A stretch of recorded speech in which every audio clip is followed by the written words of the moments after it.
Acolytes of Nezarec lore was recently added with the launch of the new raid, Root of Nightmares. Over the next few days, I'll be reading the short stories about a traveler who finds different beings that have been haunted by Nezarec. Make sure to like and subscribe if you want to hear more short stories like this one.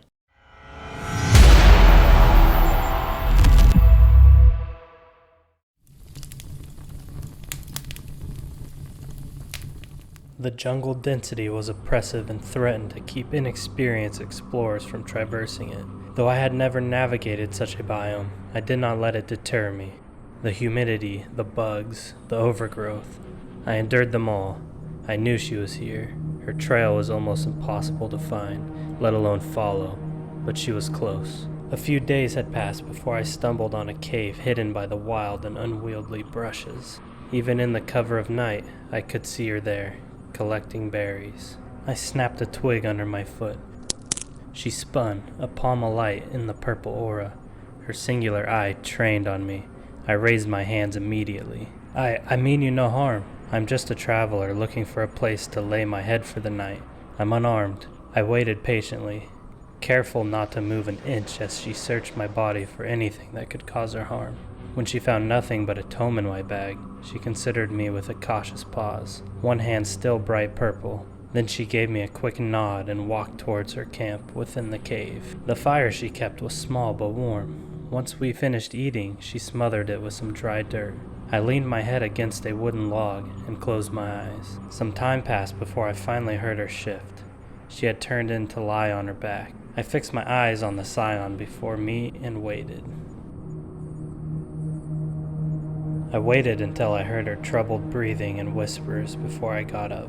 As I approached, my eyes settled on her sleeping face. It was difficult to get a good look in the dark.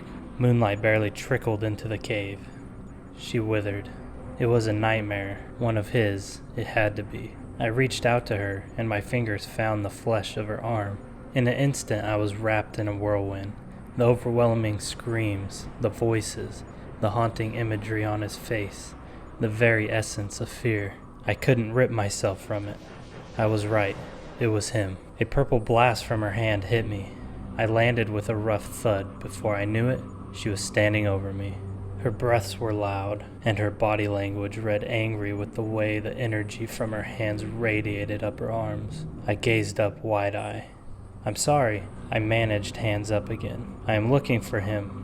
For Nezarec, and you are the first being I've found that has come in contact with him outside of my family. She remained defensive.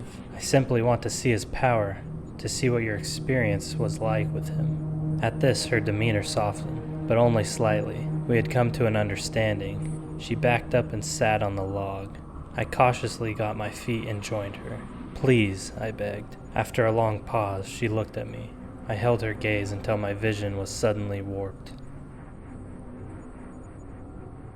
The structure I find myself in resembles a simple, quaint home. It's small, filled with decorations, dawning symbols I did not recognize. At the center of the room, two scions sleep peacefully among a sack of blankets and pillows. I watch the memory unfold from one of the corners. Acasia. The name echoes in my mind. Her name. From behind me, a sinister presence stirs. Goosebumps dart over my skin.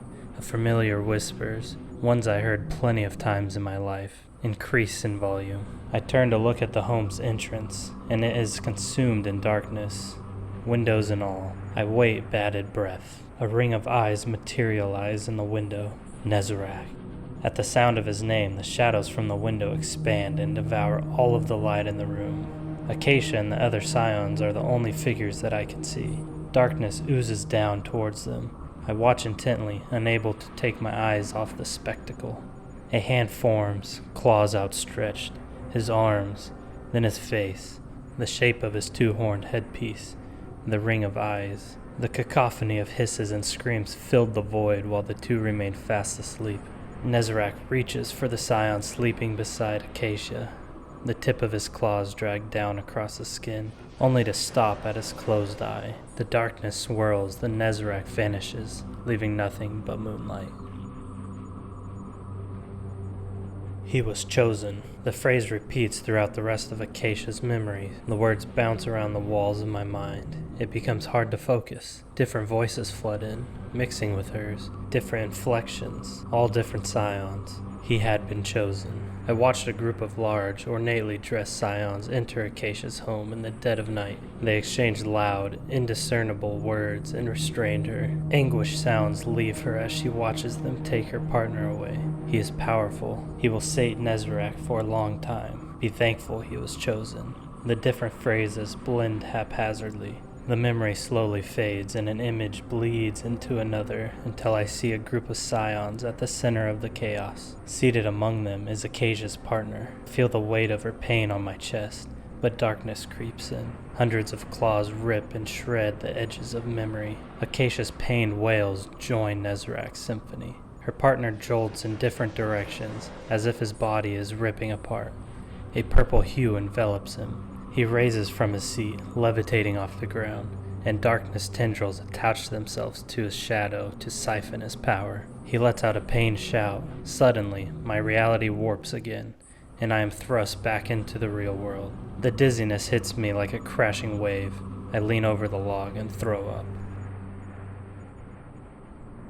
The hatred Acasia felt for her people, and Nezarec permitted every inch of the cave. I did not know what to say. She knew what it meant to be touched by Nezarec. I thought I would have preferred her partner. Acasia would have to suffice. I understand your pain, I said and reached out to touch her shoulder. She flinched, and her eyes snapped to my face. I know you feel hatred towards him, but that's good. Acasia got to her feet. The purple glow covered her hands once more. He rewards those that survive his torment. You know his power. His nightmare needs to live on. I said gently and stood up to gaze at her. Acasia looked agitated, impatient. I reached for my bag, and she extended her hand defensively. We held each other's gaze for a moment. I slowly pulled a tome from my bag and placed it gently on the log. I flipped the pages until I found an image of a familiar two-horned being. My family has worshipped him for a long time, I told her. Acasia looked down at the pages. Keep that hatred alive. That's what he wants. I sensed her apprehension. If you help me bring him back to this plane, show him you're willing to serve him, he might just let your partner go, I added. It was difficult to tell her what she was feeling, but after placing her hands on the tome, eyes affixed to the cover's image, I knew she would be desperate enough to try anything.